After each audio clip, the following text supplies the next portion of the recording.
Lost and Delirious. Lost and Delirious. You've never seen it? Not to my knowledge.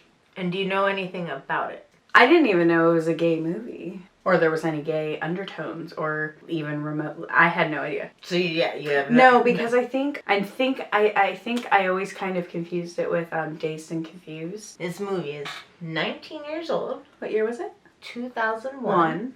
Ooh, and this is the start of our Piper Perabo week. Mm-hmm. Included in that trilogy will be Lost and Delirious, Imagine Me and You, and a little throwback to her beginnings of Coyote Ugly, where it's not even technically gay, but as someone who watched it a lot, I'm gonna say it's gay enough. I'm really excited for your, take on this. It's one of those movies where, So, it's a good one. It's a good one to review, and I'm stoked. Yeah. Finally get to see it. Right. And we brought our super lesbianic shirts. Yeah, I like it.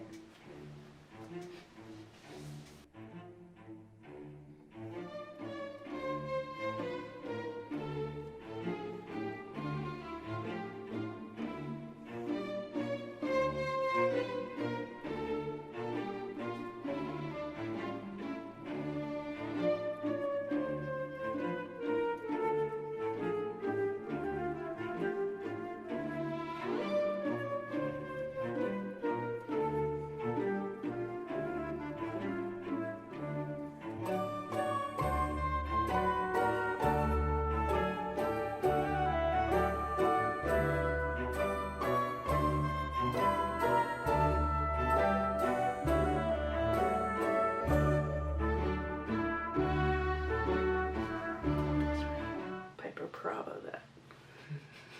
Oh my. We're back. I did not, I realized I had no idea what the movie was about. I was watching that movie with people who have no idea what that movie's about. It's wild.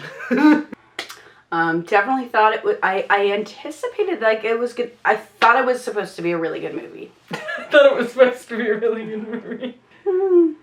It started off actually like totally. Synopsis?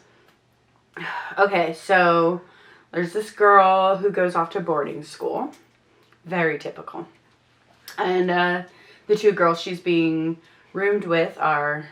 Yeah, that is a good way to put that. Because they're not lesbians. Mm-mm. They say it a lot. Right. Because who wants to be a lesbian? They're definitely not They that wear way. matching polos. Yeah, lesbians were. They did wear matching tops. I mean, granted, they all did. It was boarding school. But I guess it's kind of the pivotal point, the plot twist in the story is when one of the girls is like sister catches her in bed with her roomie. Yeah. And she's having a bad dream. Yeah. She screams in her sleep. So I hop in bed naked. So I hop in bed naked with her, strip her down, make sure she's absolutely comfortable. But anyways, they just like. So basically, very typical story. All of a sudden, one is now rejecting the other because, she doesn't want everyone to know she's gay. So that's kind of there's the main character, surprisingly, Misha Barton, Mouse. And she is just kind of the observer. It's really interesting that she is the I feel like leading role, but is so on the side. I don't know. It was very it was one of those films where a lot of Shakespeare was being quoted. Mm-hmm.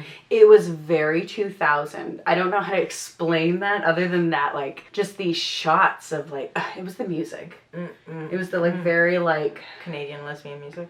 Yeah. Oh, I didn't even think of that. So yeah, there's the super acoustic lesbian music going on the whole time. And then there's also this very earthy tribal music going on so okay. I definitely could tell it was a book.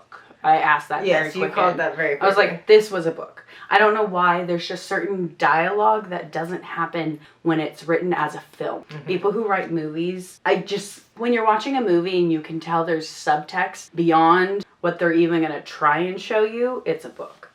There was so much going on that I was like, oh no, this was a book. So it just, it was good. It was okay. Mm-hmm. Oh no. And we're back. I definitely wasn't expecting that. Right. Yeah, no. Like, okay, so let's break. I want to hear your thoughts. I've been talking the whole time.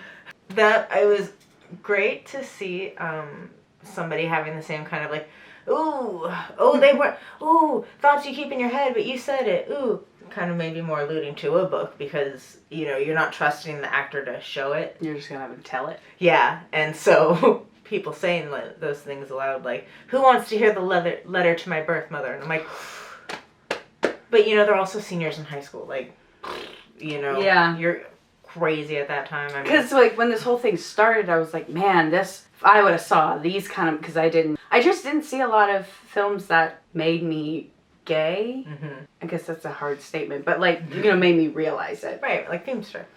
Right. Fortune Feimster expresses, until you have representation, you won't know.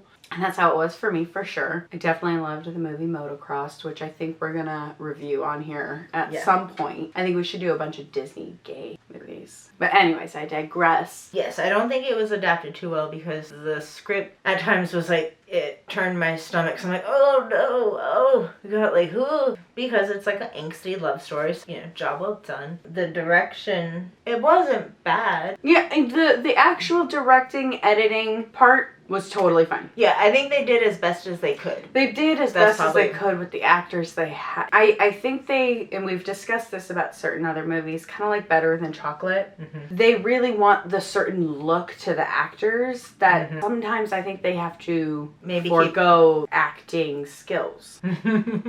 So for the look, right. Right. They're like, I'd much rather have a hot leading lady who's going to get naked and have people come see this movie than a maybe slightly less attractive woman who is like blowing it out of the water. Right. And you have to convince people she's pretty. I think that's what movies think. That's not what I think at all. Just gonna state that. That's not my belief. That's just when I'm watching a movie and I think the actors are bad, I have to wonder why. It was like this movie, like going into it from the beginning, like watching you watch it for the first time, I was like, oh yeah, like at the beginning going through, there's a couple things where you're like, that was a little weird, but hey, you know, we're all a little intense when we're young, you know?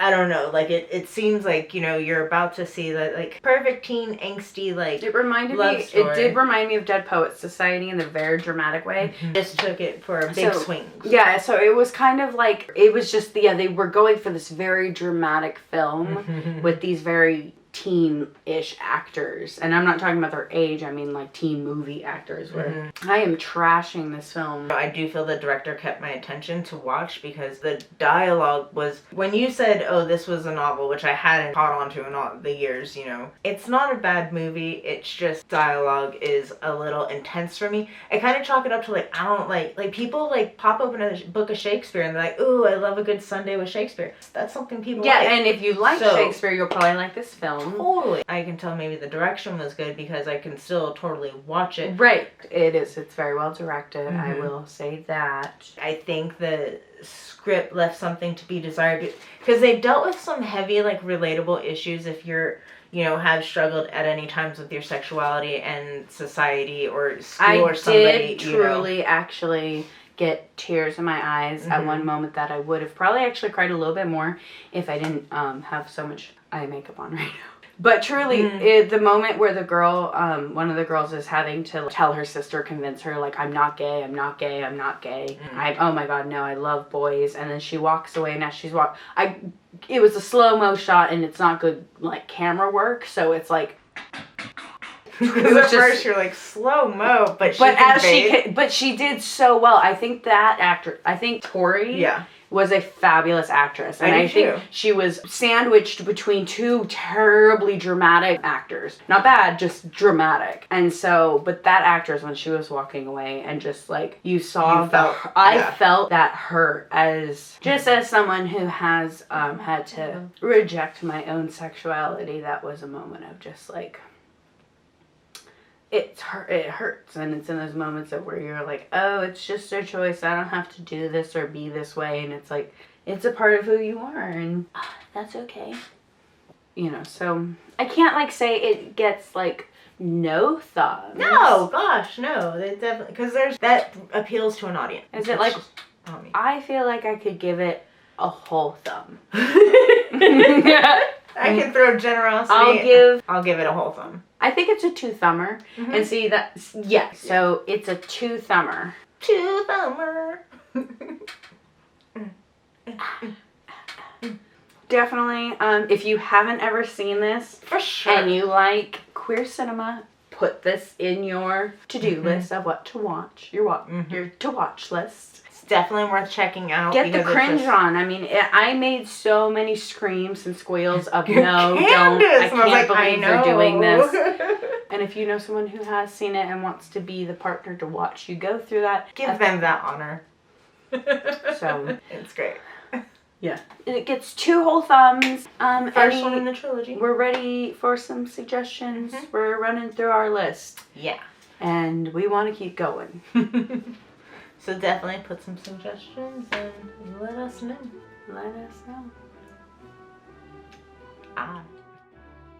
So yeah, we're going to come up with an actual legit rating system. So this is not just us being like, it's like this. So, yeah, I think we should have like 4 categories. And if they meet all 4 categories, then they get 4 thumbs. I think that's a really good idea. Yeah. Yeah. We'll figure out this rating system and it'll be legit. Just and it letting you know it's gonna be more legitimate than our. It's a great, I think our rating system has been very accurate. I think we do want to redact, and I think maybe we would just have to. I think we should do a Heavenly Creatures again